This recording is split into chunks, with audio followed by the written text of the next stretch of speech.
नमस्कार बच्चों। शिव मंगल सिंह सुमन जी की कविता चलना हमारा काम है के दूसरे भाग में आपका स्वागत है। अब तक आपने पढ़ा कि अपनी कविता के माध्यम से कवि मनुष्य को विघ्न बाधाओं पर विजय प्राप्त करते हुए आगे बढ़ने की प्रेरणा देते हैं और कहते हैं कि कर्म ही तुम्हारा भाग्य निर्माता है। बिना विराम लिए अंतिम क्षण तक तुझे आगे बढ़ते रहना है। तुम्हें हर चुनौती का स्वयं सामना करना है। रुक रुक कर दूसरे की सहायता की और उम्मीद नहीं लगानी है। बस जीवन मार्ग में अनेक राही मिलते हैं। सुख दुख बांटकर बोझ कम हो जाता है।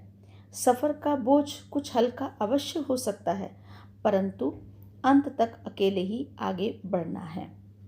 संसार बहुत विशाल है, तुम स्वयं कुछ प्राप्त नहीं कर सकते। आशा निराशा के बीच तुम्हें हर समय ध्यान रखना है कि गति ही जीवन है। अपने मार्ग पर आगे बढ़ते रहना ही जीवन है। इस प्रकार कवि प्रेरणा देते हुए मनुष्य को निरंतर आगे बढ़ने के लिए, चलने के लिए कहता है। आगे पढ़ते हैं। मैं पूर्णता की खोज में दर दर भटकता ही रहा। प्रत्येक पग पर कुछ ना कुछ रोड़ा अटकता ही रहा।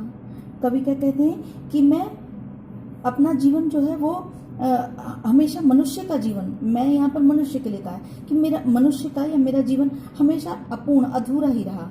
मैं पूर्णता की खोज में, यानी कि मनुष्य कभी भी पूर्ण नहीं हो सकता। आप देखेंगे कि जीवन में कोई भी व्यक्ति अपनी तरफ से पूर्ण नहीं है। पूर्ण कौन है? ईश्वर ही है।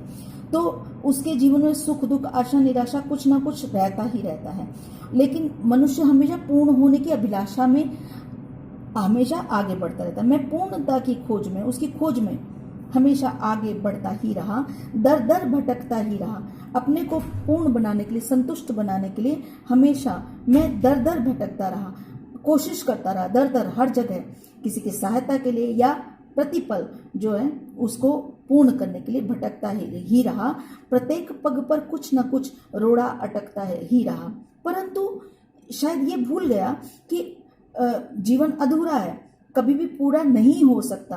कभी आशा होती है तो कभी निराशा हाथ लगती है, कभी सफलता आती है तो कभी असफलता आती है, और इसीलिए प्रत्येक पग पर कुछ ना कुछ रोड़ा अटकता ही रहा। मेरे जीवन में कोई ना कोई बाधा उत्पन्न होती ही रही, कुछ ना कुछ रोड़ा किस चीज का? बाधाओं का रोड़ा अटकता ही रहा।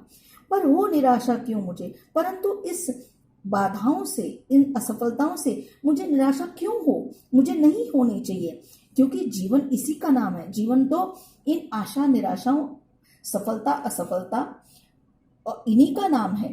अकेले का, मैंने जैसे कि आपको पहले भी बताया था कि जीवन एकमात्र एक चीज से नहीं बना।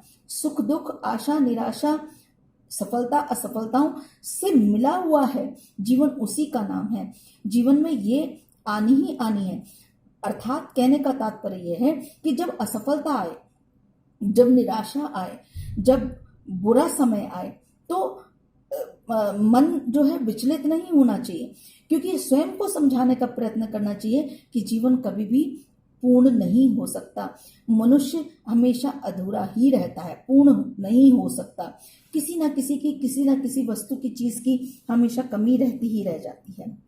चलना हमारा काम है, क्योंकि यही याद रहेगा तभी हम चल पाएंगे, और ये याद रखना है कि चलना ही हमारा काम है। कुछ साथ में चलते रहे, कुछ बीच ही से फिर गए। अब राह में जब हम चलते हैं तो कई बार ऐसे लोगों का हमारा संपर्क बनता है जो हमारे साथ चलते हैं। कुछ साथ में चलते रहे, जो कुछ साथ में चलते रहेंगे, अंत समय तक आपका साथ देंगे। और कुछ ऐसे जो कर्मठ होते हैं वो साथ चलते रहते हैं, और कुछ बीच ही से फिर गए। कुछ लोग बीच में से ही रास्ते में आपका साथ छोड़ करके चले जाते हैं। यहाँ पर मैंने आपका यहाँ लिखा भी है कि ये दार्शनिक विचार दिए गए हैं कि जीवन में हर कोई, आप सोचे कि आपके साथ जो चला है वो अंत समय तक आपके साथ रहेगा, ऐसा संभव नहीं है। कुछ होंगे भी, परंतु कुछ नहीं भी होंगे। पर गति ना जीवन की रुकी, लेकिन जीवन की गति नहीं रुकती, ये जीवन चलता रहता है। और इसको हम उस रूप में भी ले सकते हैं कि जैसे कि जब हमारा कोई प्रिय हमसे बिछुड़ जाता है तो वो हमें छोड़कर चला जाता है, परंतु उसके छोड़ के चले जाने से हमारा जीवन कभी नहीं रुकता। जो गिर गए सो गिर गए। यहाँ पर कविता में आशावादी बना रहा है, हमें दार्शनिक विचार दे रहा है कि जो गिर गए सो गिर गए, जो रास्ते में आपका मार्ग छोड़कर चले जाते हैं वो उनको भूल जाना ही बेहतर है। उनके जाने पर विलाप करना, उनके जाने पर शोक में डूब जाना, ये जो है वो एक कर्मठ व्यक्ति का कर्तव्य नहीं है। चलता रहे हरदम उसी की सफलता अविराम है। जो किसी साथी के बिछुड़ जाने पर भी और उसको भूल करके आगे बढ़ जाता है, उसी का चलते रहे हरदम, जो हर परिस्थिति में चलता रहता है, उसी की सफलता अविराम है। उसी को सफलता का सुखद अनुभव होता है, उसी को सफलता प्राप्त होती है, उसी को उद्देश्य की प्राप्ति भी हो जाती है। यानी कि जो रुकावटों, संकटों, दुखों में भी खड़े रहें और आगे बढ़ते रहें, उनके लिए ही जीवन जो है एक सुंदर आकर्षण सफलता उनको मिलती है, अन्यथा व्यक्ति को नहीं मिलती। इसलिए चलना हमारा काम है, आगे बढ़ते रहना और अपने मानव का जो कर्तव्य है उसको पूर्ण करना ही मनुष्य का मुख्य ध्येय है। यहाँ पर अगर आप कह लें कि जरूरी नहीं कि यहाँ पर आप अपने उद्देश्य से तात्पर्य लगाएं कि आपने जो जीवन में एम लिया है ये उनके लिए भी है, परंतु हर